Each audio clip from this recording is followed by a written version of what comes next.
Hey there, thanks for joining me. This is episode 44 of the Positioning to Profit podcast. I appreciate you being here and checking out today's show with my friend Nikole Pearson, who is talking about how she had an idea that didn't resonate once upon a time.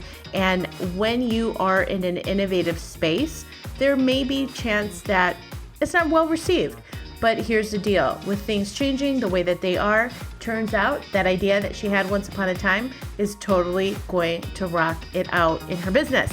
So some inspiration for you. I hope you enjoy the show as much as we have creating it, and here we go. Hey there, I'm Patty Dominguez. You're about to discover what it means to position your brand and your business to stand out. This show explores the stories of small business owners just like you who are bringing their message out to the world and impacting their tribe. So if you want to take your business to a category of one status, then hang with me because this podcast shares everything you need to know about how to be more prolific with your brand so that you can have more profits. All right, Nikole, welcome to the Positioning to Profit podcast show. I'm so happy to have you on the show. It is so good you're here. Thanks so much, Patty. I'm so excited to be here. I know. We were just kind of talking. Absolutely. We were just talking before the show about this stellar idea that you have, and I think it's so good. So you guys are in for a treat. But before we get started on Nikole dropping the goods, give us, Nikole, your 3-minute story about your background of how did you get to do what you're doing now? Yeah. So let me warn everybody, we are government contractors, but don't leave. It's more exciting than that. So exciting. I know everybody hears government contractors and they just wait. I always lose people. But, I started my company, in 2007, January of 2007, as a technical writing and editing company. And my background had been in environmental world. I'd worked for the state of California, and I'd written environmental assessments. And so here I was trying to hang up my shingle thinking, what am I going to do from home? And so I started a technical writing editing company.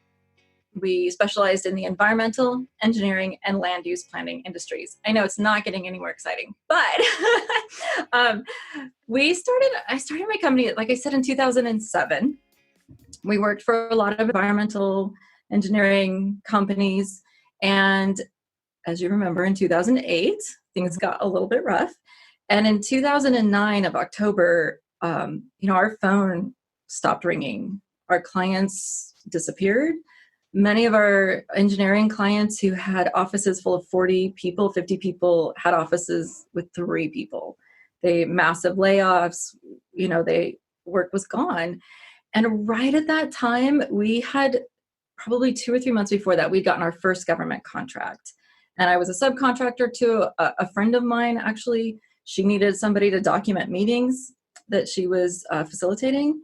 And we just by luck, we happened to get our first contract. And then we focused in that arena. And of course, during the recession, government contracting is somewhat recession-proof. Tax revenues typically fall a couple years behind. So the government will be operating on tax revenues from, the previous year or 2 years. So they tend to be a little bit, like I said, a little recession-proof. And then, of course, for us, there was the stimulus package. And a lot of people don't realize when they see that stimulus money is going to government agencies, they kind of get angry and freak out. But actually, a lot of that money goes to funding contracts with small businesses like mine. So we got a lot of work off of stimulus money during that time. So we ended up doing a lot of, like I said, government contracting. And then, one day it's, as you talk about positioning, right? One day sometimes you do it intentionally, or you just look up and you realize that you have positioned yourself as a government contractor. And it's for us, it's kind of slowly happened. And then the more we did it, the better we got at it. And then we ended up doing it more, So we now specialize in contracts with the Forest Service. Talk about specialty. We are really niche. We are Forest Service, and we do environmental assessments for them. Brilliant. Okay. And I love the fact that when I met you, what was it, 2 years ago now or so, maybe like 1.5 years ago. Yeah. And I heard what you did. I was like, wow, that's so niche down. Like it's super specific. And then just hearing how successful your business, I'm like, what? That's incredible. Like there is riches in the niches.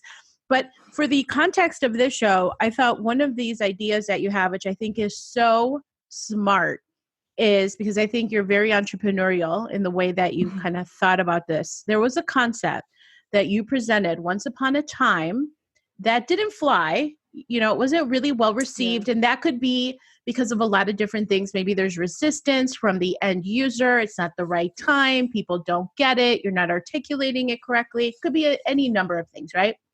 Yeah. The deal is, though, with everything going on with this COVID situation on a global basis, you are looking at this once upon a time opportunity as something that is very viable now. So I love this topic. So here's where it gets really interesting. I mean, of course, all your other stuff was very interesting about your background, but talk about this opportunity, just kind of what sparked, because this is really good. Yeah. So the idea actually came about 3 years ago. And you're right. As an entrepreneur, and many of your listeners will probably relate to this, I have no shortage of ideas, right? And sometimes it's reining them in, which is what my business partner, that's his job, is to like kind of cut me down, right? Like, rein me in. So there's never a shortage of ideas. So about 3 years ago, I had been hired to attend public meetings. So when the government does a project that impacts the public, they are legally obligated to collaborate with them, to let them know, to inform them, and to give them the opportunity to comment on the project, to express their concerns. And we were working on a project that was they were going to be cutting trees on a ski resort. So big impact to recreation. They were going to have to close some ski runs. They were, there was a lot of dead and dying trees, big fire hazard. And they were going to be taking trees down a road through town in logging trucks in a very nice neighborhood. So we really anticipated this being a contentious project, right?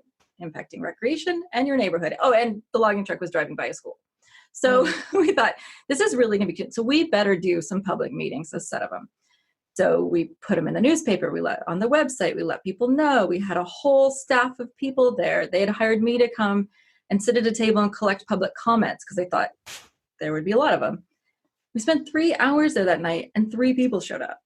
So as I'm sitting at an empty table, thinking, there has to be a better way to do this. This is such a waste of our time and money. It's just not a waste.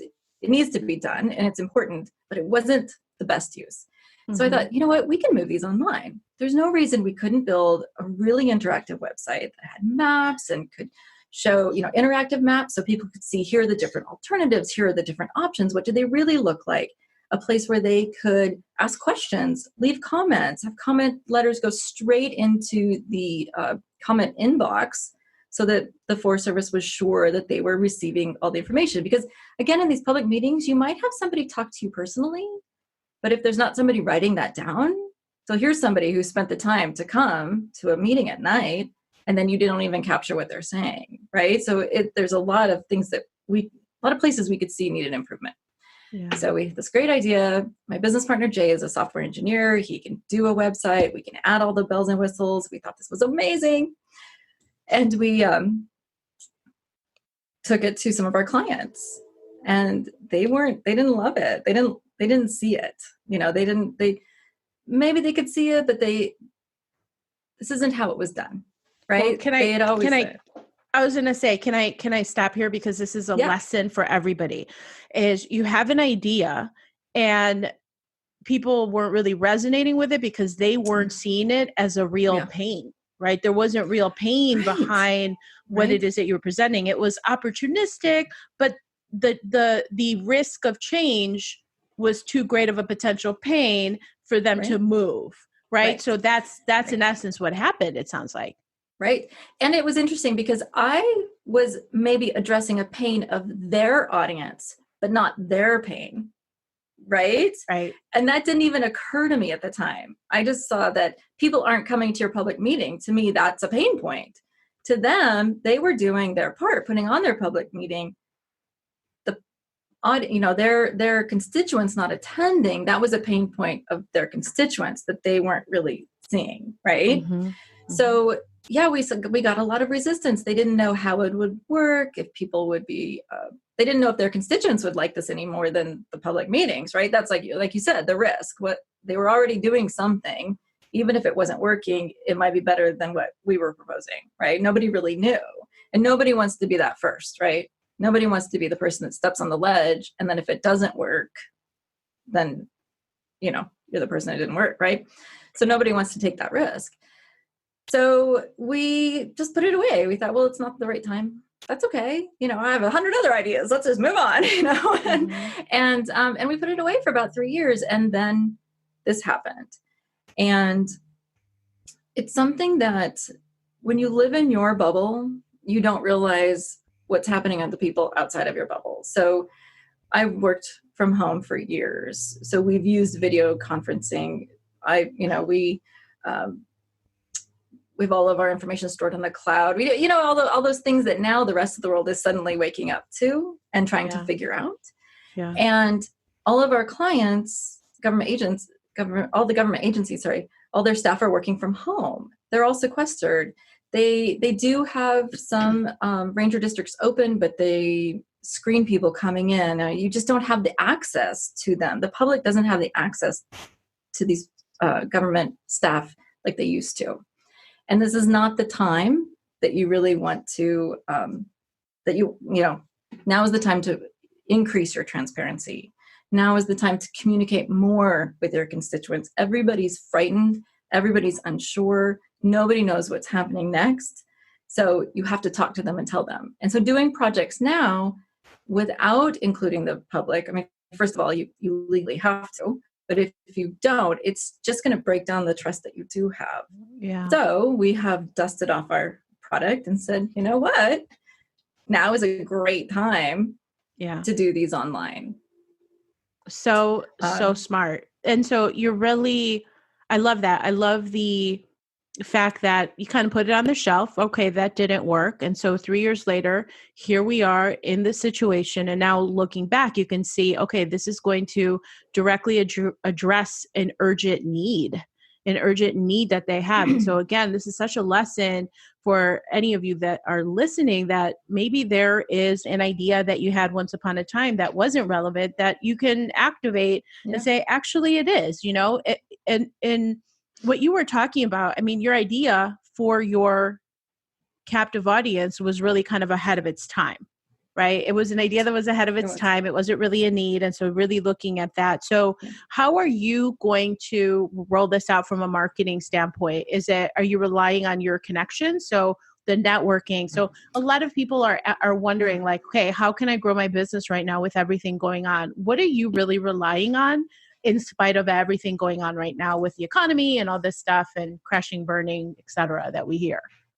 Right. So there's a couple of things, and hopefully I'll remember all of them. But the first thing is, I spent a couple days wallowing. Don't let me even kid you. I spiraled. That's what it was called. Not wallowing. It was full on spiraling. And okay, we're about halfway through with this episode, but I wanted to make sure that you knew about my new Positioning to Profit quiz so that you can discover how to use the key pillars of positioning to give yourself the ultimate edge for your business. It's an assessment, personalized plan of action to overcome these roadblocks that are keeping you from even more profit. So head on over to positioningquiz.com. All right, let's continue with the show. What's really helped me was, I don't really know, I don't remember how I thought to bring this back up other than, as an entrepreneur, you have to be doing something. You have to be working on something. And so this popped back up out of the back of my head from somewhere. And what's gotten me through is working on this every day and not thinking about will it sell or won't it sell, or just taking a step every day and having something that I'm hyper focused on, so that during my, I feel like there are a few times of the day when my life feels normal, when I'm sleeping. And then when I'm sitting at my desk and I'm engrossed in this project that I actually believe in. So that's another thing, is that at first I remember I hesitated to pull this back out because I felt like I was profiting off of something horrific, right? But that this isn't the time for me to make money. This isn't the time for me to pull out a new idea and try to sell to people. I really started at first, I hesitated. I thought, no, I'm just going to hunker down with everyone else. There are people losing their jobs. I can't be out there trying to make more money, right? But then I had to flip it around and say, wait a minute. My clients, who are people I've worked with for over 10 years and we've been through births and marriages and divorces and sick kids together. We've been through a lot together. I said, they still are trying to do their job. Right. The profit. I'm here to help them do their job. They have to do these somehow. So if we can offer them a solution and that's exactly the key. Right. Yeah. And so now I'm busy. I'm focused on getting stuff done. I have a big to-do list. I have deadlines that we've set for our team. And I'm doing it because I need to get it to them so they can keep doing their job. Right. And if I may, I was just going to say, it's a really important point, is that it's just a reframe. You and I have had exchanges on reframing certain beliefs that we have about how we move and operate. And you kind of, in that instant, there's something that I heard not too long ago where like these ideas that are coming through you, it is coming through you. I think it was in the movie Big Magic. The woman who wrote Eat, Pray, Love. She was saying it's like we are containers in essence, and these ideas are coming through us. Okay, this may get a little woo-woo, but forgive me. But sorry, not sorry. But it's like this idea that's coming through you, and it's either you roll it out or it's going to find somewhere else for it to roll out. Point being is that entrepreneurs are wired to provide solutions to people's problems. So it wasn't a matter of you seeing like, oh, I'm taking in a way that where other people are suffering, you're taking. No. To your point, and credit and kudos to you for reframing it and saying, listen, this is actually providing a solution. This is providing help where there's pain. So that's exactly it. And I think this is so exciting. So, and I just heard that you're like really focused on this and this is what you're going to roll out. And how does that look like in terms of you rolling it out? So we have been reaching out personally to people. I mean, that's the other thing. I saw somewhere, and it's really starting to take hold, where people said, no, this is about physical distancing, not social distancing. And I love that. I think that's right. It's really important. This word social distancing, we're all adopting into our language. That's not what it's about. Right. And so I have actually had, oh my gosh, maybe 6 video calls this week. I went on Friday, so 5 so far tomorrow. Whereas before I might have one every 2 weeks, right? Yeah. But I have been connecting with clients, subcontractors, and talking to them and asking them, where are you struggling? So the clients finding out, where are you struggling? If I were to have this idea and roll this out, what would you want? And they're more than happy to tell you because they're struggling, right? If you reach out to your clients and just ask them, and I'm just saying, I'm not trying to sell to them right now. Tell me what you need. Tell me where we can help. And then also reaching out to my employees and subcontractors saying, what can you provide for this? And right now, everybody, there's something about, there's something about these type of events that bring out the best in people. Yeah. They really do. As bad as everything is, and I get it. It's, I'm not a silver lining kind of person. I'm not a glass half full for sure. I'm like my glass. Yeah, whatever. And so, but I do see it. When I talk to people, I have subs or employees, who are so excited and they're saying, yes, no, I love this. What can I do? Where can I help? What can I provide? So rolling it out for us is really that getting on video calls. So here's the other thing. In the past, when I've sold something, a new service, we won a new contract with the Forest Service, I've always gone to their offices. So I'll do these big travel trips that are very logistically difficult because you're hitting 5 or 6 different Forest Service offices in 3 days or so. Wow. And you've got to time it. You've got your meeting set up. You've got to get the right people. Now I can meet with all of them on video call. So, I think you can't discount how much especially for those of us who have been working from home for a long time or are on the online world and don't meet with people, you can't forget what it's like for these people to go from going to an office with hundreds of people every day to working alone at their office like that. Like, it was a choice I made. It was something I wanted to do. Exactly. These people didn't want to. Yeah. They are used to water cooler conversations and people walking by their desk, minute after minute. And now they're alone. So I implore people, reach out to your clients. Just talk to them. I guarantee they're more likely now to talk. I love that. Might have normally been. So I love that. I love that concept that you heard. I'm going to totally be using that. It's not social distance it's not social distancing. Yeah. It's, how did you say it? It's physical distancing. Physical distancing. So in fact, we need social connection, right? Even more, right? Right. Yeah. And that is, and at Peak Science, our company, connection is our primary core value. I love that. It's all about connection. Because that's who I am. Like, you and I are friends, right? Like, I'm a hugger, right? I mean, physical distancing is hard enough. It's all about connections. So I implore everybody, reach out, connect with people. That's how we'll be rolling it out. So, we're going to do the old fashioned calling people up, talking to them, asking what they need. How can we help? And letting them know our solutions. I love it. It's so genius that this new offer is directly aligned with one of your key core values. Isn't that perfect when you really look at it that way? It is. It is. And I think that's why I thought of it, right? So I think, I know I've read I've read Simon Sinek's book, Start With Why.